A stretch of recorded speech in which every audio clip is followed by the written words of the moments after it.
Should be does right have here. buyback should everything go wrong here. Just hiding in the trees. We're going to see FY looking for him here. Force diving around, blinking around as well. He's still around, Force. Oh, FY's going to find him.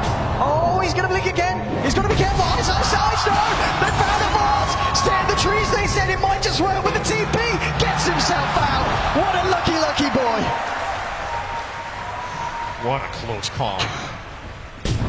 It's one of those moments where you just ask yourself, was it worth standing up there just for that extra creep wave you could have claimed when the enemy heroes left? Probably not. He stays alive, but he pops a 10-second BKB charge, putting it on a minute cooldown.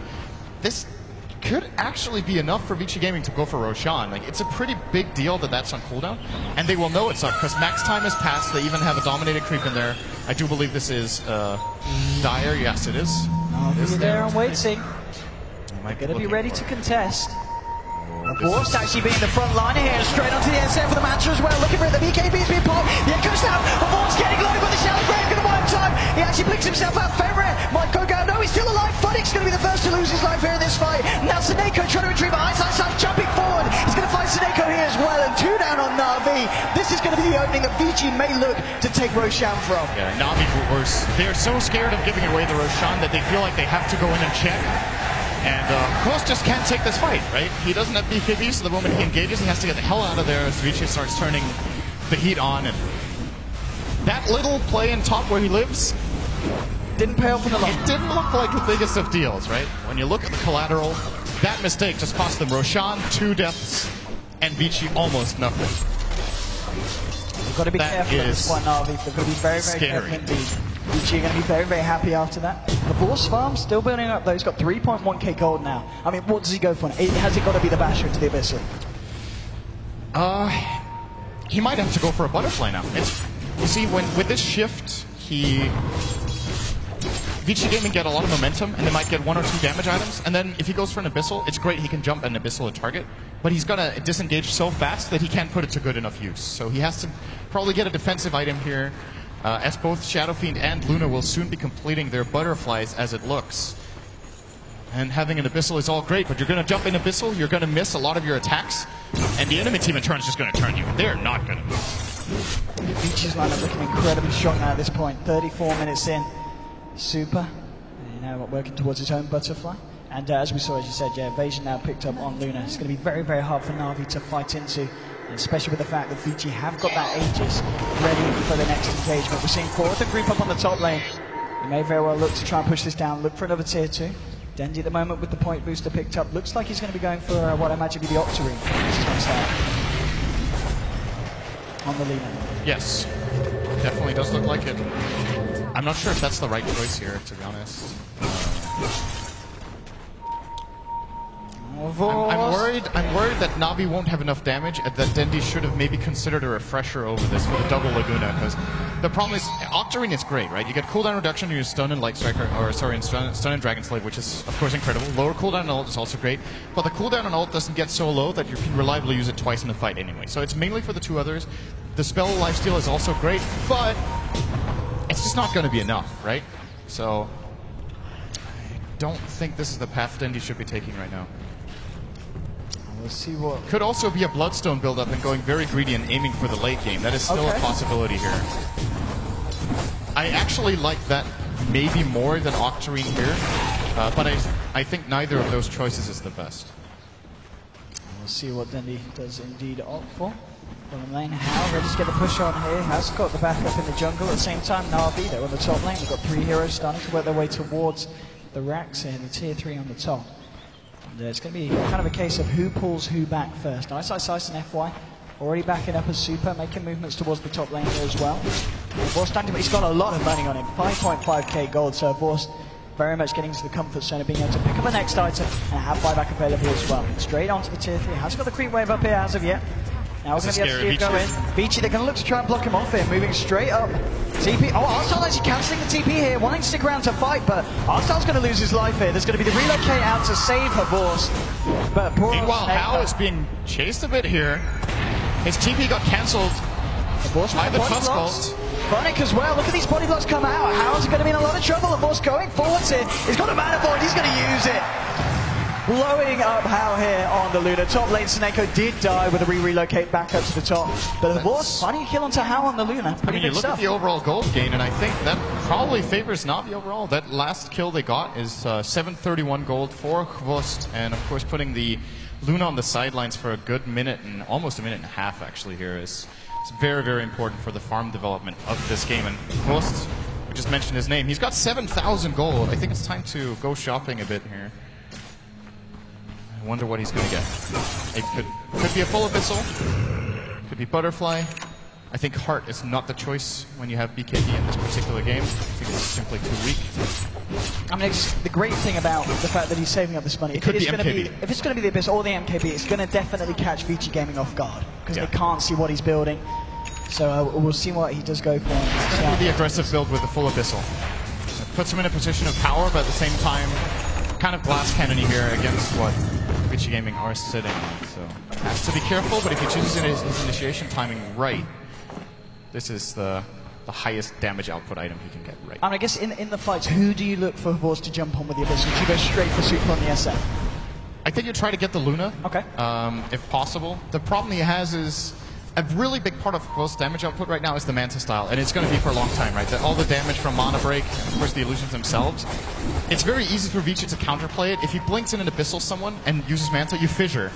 Just to stop those two illus for those 2.5 seconds, it's enough for the target to keep their mana up so they can use their spells after popping. Oh, there's smokes up Vici Gaming. They're looking to catch out anyone on the side of Navi. There is a gem on Ice Ice Ice. He needs to be really careful. He doesn't blink too. Ice Ice Ice is not seeing him. They're going to go straight in. He is by Hao. Full commitment there to find the kill onto Funny. Now they're going to look for more potentially. That's going to be Dandy hiding in the trees. He's going to be fine for the time being. And top lane, you've got Artstar. Split pushing Dazzle. He's going for it. A modern classic.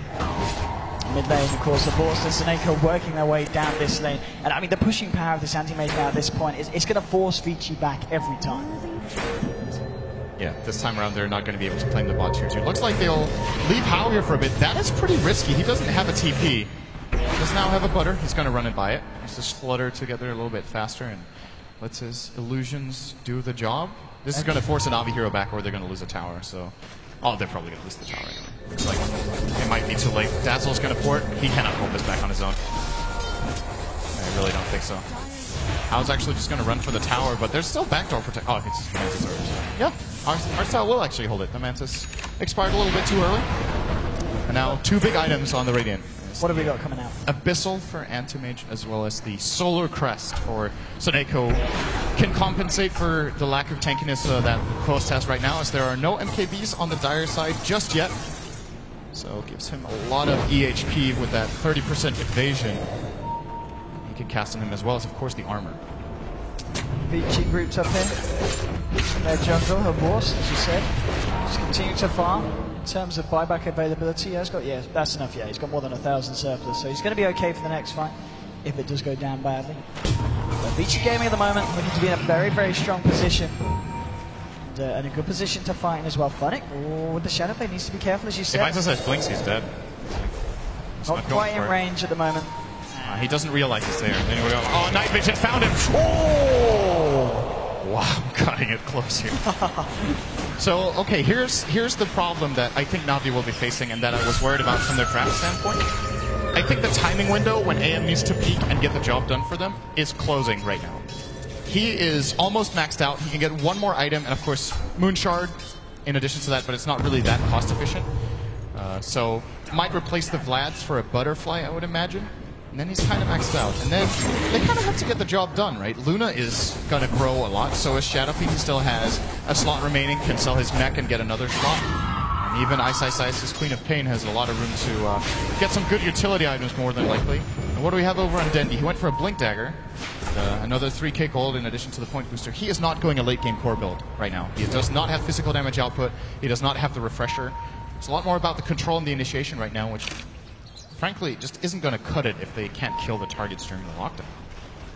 Well, the amount of damage that Horst is doing, as long as he can work his way around the fight without being caught out by the side of Vici, should be able to do a lot for the side of Navi. But as you said, the fact that you look at Vici and they've got those two hard hitters, both the Shadow Fiend and the Luna, which at this point, as you said, they've still got ways to go. They haven't quite capped out yet in terms of items built. So Vici Gamer just going to start looking scarier and scarier, and it's just what can this anti-mage do in response. Of course, he's going to start to try and put the pressure on this top lane. Vici Gamer, they've got 4 heroes down on the bottom. Again, it's just trying to force each other back at this point. And it's very important that they have 4 down here, because Dendy's actually in a pretty good position to try to go for a Blink Yule's play with Relocate, and they could easily have ganked any solo hero down here. Super's actually alone right now. Doesn't look like they're going to go for it though. Luna will claim the tower with the Mantis. Dendy's walked down the lane with the Relocate coming in as well. Seneca bringing in a force to the Abyssal Blade. Straight up to Super. We're up with the Mana Void there. Another kill here for Vorst. A mega kill streak and a big kill to make it with as well. Finding the kill onto Super on that SF. And Roche has respawned at the same time as well. If Na'Vi are going to check this, they will with First. He's going to go in for it. And if they can find this, if Vici Gaming no buyback, this is a Roche for Na'Vi. The question is who gets it. Does he just give the Vlads to someone else to hold and, or drop it and he pick that drop up the Vlads and take the Aegis, but he's still not that strong. I think in a way he kind of needs the last item slot a lot, so maybe what he can do is he can sell the Vlads, take the Aegis, and have like a courier with him with a 6th item for when he dies. Like, that's what it feels like at this point you might want to do. Let's see who they give it to. Aegis goes to Dendy. Yeah. Okay. I like this choice. I think Close is going to just sell the Vlads, go for the Butterfly, while it's still a solid pickup. Because what else would he get? He could get MKB, and once again, very glass cannony, but then he can at least bypass the 2 Butterflies on the Dire side. It's a difficult choice. Do you tank up yourself a little bit, or do you really aim to shut down the enemy target? We'll see soon enough. He's got the money. I mean, I'd certainly like to see an aggressive build come out from him, because you got to remember he has got both Seneko and Artsel on very defensive support. Supports that can keep him alive, so we can afford to go for that glass cannon. And he is under pressure to end the game. So I would agree in this particular case. I think MKB might just be the better choice. Let's see what he does.